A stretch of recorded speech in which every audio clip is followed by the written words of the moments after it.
Hai, halo Sobat Pembelajar. Assalamualaikum warahmatullahi wabarakatuh.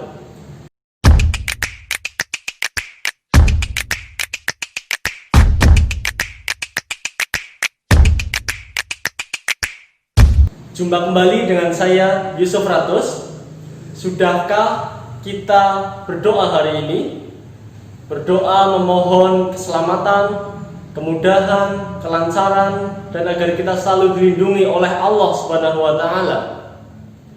Sudahkah kita bersyukur hari ini, mensyukuri segala nikmat yang sudah dititipkan pada kita semua, nikmat jasmani, nikmat rohani, memiliki akal dan juga akhlak yang baik? Sudahkah kita melaksanakan kebaikan hari ini? Kebiasaan baik apa yang sudah kita lakukan hari ini?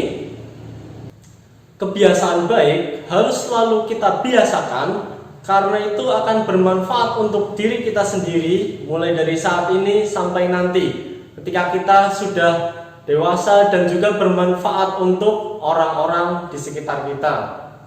Ingat selalu untuk mengikuti protokol kesehatan dan budayakan pola hidup bersih dan sehat menjadi kebiasaan baik yang kita lakukan sehari-hari. Saya ucapkan semangat dan terus semangat untuk rekan-rekan guru yang di masa pandemi ini tetap mengajar dengan baik, tetap berusaha menyampaikan ilmunya, memberikan pengalaman belajar pada putra-putri anak didiknya, memberikan materi dan juga penugasan untuk menciptakan suasana belajar walaupun tidak bertatap muka. Karena saat ini kita masih belum boleh bertemu atau berkumpul di sekolah maupun di tempat-tempat lain untuk menjaga kesehatan kita masing-masing. Di masa pandemi ini sebenarnya merupakan peluang kita, rekan-rekan guru, untuk mempelajari hal-hal baru, mempelajari ilmu-ilmu yang baru untuk kita, agar kita bisa memberikan pengalaman belajar pada anak didik kita. Tetaplah semangat dan jaga kesehatan. Jangan sampai kita di dunia pendidikan, di sekolah, menjadi klaster baru dalam penyebaran pandemi COVID-19 ini. Jadi marilah kita bersama-sama mensukseskan program pemerintah guru mengajar di rumah atau di sekolah, dan siswa tetap belajar di rumah atau menggunakan e-learning atau pembelajaran daring dalam jaringan. Pada video ini saya ingin berbagi hasil diskusi saya dengan rekan saya atau dengan teman saya terkait pembelajaran daring atau pembelajaran dalam jaringan atau e-learning, bahwa pembelajaran daring itu terbagi menjadi dua, yaitu synchron learning, yaitu pembelajaran yang terikat dengan waktu, dan yang kedua adalah asynchron learning atau pembelajaran yang tidak terikat dengan waktu. Untuk synchron learning sendiri juga dibagi menjadi dua, yaitu tatap muka atau berhadapan langsung, dan yang kedua adalah tatap maya atau tidak berhadapan dengan langsung di tempat yang sama. Untuk tatap muka sendiri berarti dilaksanakan dalam waktu yang sama di tempat yang sama. Lalu pada saat tatap muka ini kita bisa menyampaikan materi, memberikan tugas, bisa juga mengkoreksi soal, bisa berdiskusi, dan lain-lain. Namun tatap muka saat ini sedang tidak boleh dilaksanakan karena terkait dengan pandemi COVID-19. Sedangkan yang kedua yaitu tatap maya, berarti pembelajaran yang terikat dengan waktu, namun tidak bisa bertatap muka secara langsung di ruang yang sama, di tempat yang sama, namun bisa dilaksanakan di tempat yang berbeda dalam waktu yang sama atau synchron learning. Tatap maya bisa dilaksanakan melalui conference audio atau audio conference, bisa juga dengan video conference atau conference video, dan juga bisa web conference. Bisa dari telepon grup, WhatsApp grup, live chat, secara waktu yang sama untuk chatting di satu waktu.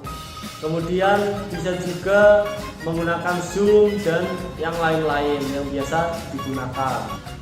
Dalam tatap maya ini kita bisa menyampaikan materi, memberikan tugas, bisa juga berdiskusi, dan bisa juga hal-hal yang lain yang bisa kita laksanakan. Kemudian untuk asynchronous learning atau pembelajaran yang tidak terikat dengan waktu dibagi juga menjadi dua. Yang pertama adalah personal dan yang kedua adalah kolaboratif. Personal berarti satu individu, sedangkan kolaboratif berarti berkelompok. Pembelajaran secara mandiri atau personal learning itu tidak terikat dengan waktu dan bisa dilaksanakan di mana saja dan kapan saja. Sebagai contoh, video saya ini, saya buat video sekarang, bisa saya gunakan nanti, besok, atau kapanpun Anda melihatnya sekarang. Ini merupakan contoh dari pembelajaran individual.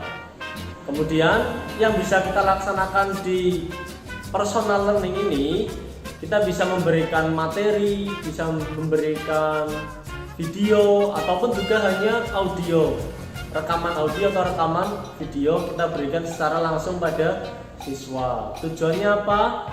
Agar siswa tersebut mau belajar secara pribadi. Pembelajaran mandiri ini kita gunakan ketika masing-masing siswa atau masing-masing anak mempunyai perbedaan dalam ketercapaian pembelajaran. Kemudian yang kedua, asynchronous learning bisa juga dilaksanakan secara kolaboratif atau kolaborasi, yaitu beberapa kelompok atau kolaborasi beberapa siswa menjadi satu kelompok kecil walaupun tanpa tatap muka, tapi kita membuat pembelajaran. Untuk kolaboratif ini akan lebih asik lagi jika kita laksanakan. Contohnya yang pertama, untuk pembelajaran kolaboratif itu bisa menggunakan grup WhatsApp, bisa juga kita menggunakan kolaboratif project dan yang lain-lain.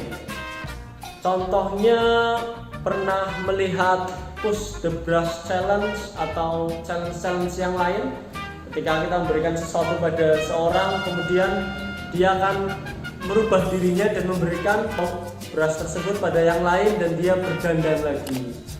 Intinya adalah konsepnya berkelanjutan antara satu anak dan anak yang lain, tapi project ini dilaksanakan di tempat yang berbeda pada waktu yang mungkin tidak sama. Seperti itu kiranya. Dan untuk pelaksanaannya bisa juga kita kolaborasikan karena tadi ada 4 atau saya sebut sebagai kuadran pembelajaran. Dari 4 kuadran tadi, yang pertama tidak bisa kita laksanakan.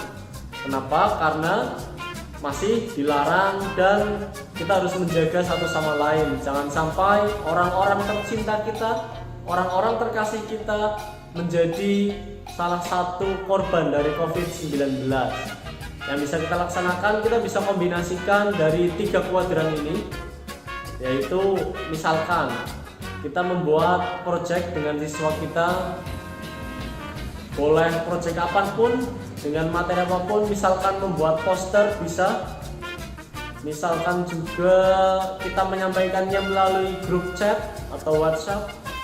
Bisa WhatsApp itu kita buka hanya mulai dari jam 7 sampai jam 1 siang untuk memantau pembelajaran siswa di synchronous learning. Kemudian kita beri tugas, yang mana tugas itu tidak bisa selesai dalam 1 hari atau tidak selesai dalam 1 hari dan bisa dilanjutkan untuk hari berikutnya. Artinya pembelajaran ini tidak terikat dengan waktu. Contoh misalkan seperti ini.